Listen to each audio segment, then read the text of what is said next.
Assalamualaikum warahmatullahi wabarakatuh. Salam sejahtera bagi kita semua. Shalom, Om Swastiastu, Namo Buddhaya, Salam Kebajikan. Perkenalkan, saya Erlando Gotama, peserta Latsar CPNS Selan 2025 dari instansi Kementerian Ketenagakerjaan, Jabatan Perencana Alih Pertama.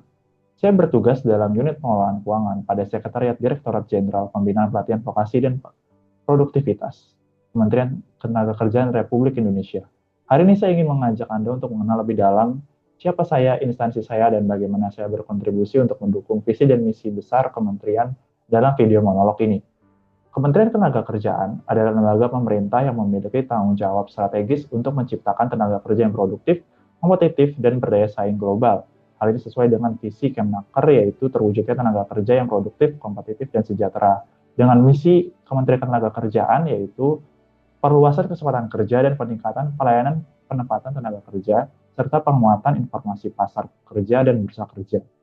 Struktur organisasi Kementerian Ketenagakerjaan dapat kita lihat dalam Permenaker nomor 20 tahun 2024, di mana Kementerian Ketenagakerjaan terdiri dari beberapa direktorat jenderal, dan saya bertugas di Sekretariat Direktorat Jenderal Pembinaan Pelatihan Vokasi dan Produktivitas pada unit kerja bidang pengelolaan keuangan.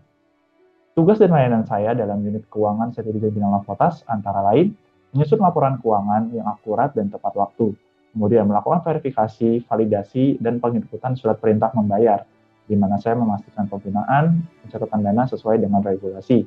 Dan yang ketiga, saya melakukan pengisian dan pemantauan capaian output, di mana sehingga kegiatan-kegiatan yang dilakukan oleh masing-masing unit kerja terpantau dan tercatat proses kinerjanya. Peran saya sangat mendukung tujuan besar Kementerian Ketenagakerjaan dengan pelaksanaan tugas di unit keuangan yang transparan dan efisien. Saya turut menjamin bahwa program-program vokasi dan pemberdayaan tenaga kerja dapat berjalan sesuai rencana, berdampak luas, dan dikelola dengan integritas. Refleksi diri dalam mencerminkan beberapa karakter SMART ASN, yaitu satu, berintegritas tinggi, di mana saya selalu memastikan pengelolaan dan penyusunan laporan sesuai dengan regulasi, jujur, dan akuntabel. Yang kedua adalah nasionalisme. Saya memandang pekerjaan saya sebagai panggilan pengabdian dalam upaya membangun SDM Indonesia. Kemudian ada profesionalisme dan kompetensi, di mana saya terus berupaya memperkuat kompetensi teknis keuangan dan mengikuti perkembangan regulasi.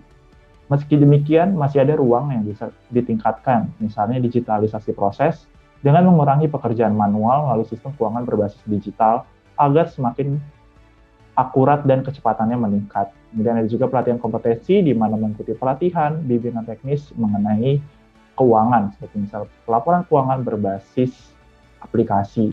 Kemudian hal-hal sederhana yang saya bisa lakukan untuk meningkatkan kinerja, yaitu dengan menjalin komunikasi rutin dengan rekan-rekan kerja maupun unit-unit lain, sehingga memastikan pemahaman tentang bidang keuangan menjadi lebih dalam lagi.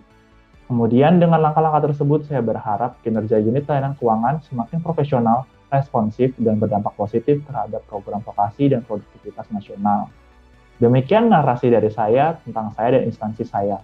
Semoga semakin menumbuhkan kebanggaan dan kepercayaan bahwa setiap bagian kecil dari birokrasi dapat memberikan kontribusi besar untuk kemajuan bangsa. Terima kasih atas perhatiannya. Saya ucapkan terima kasih.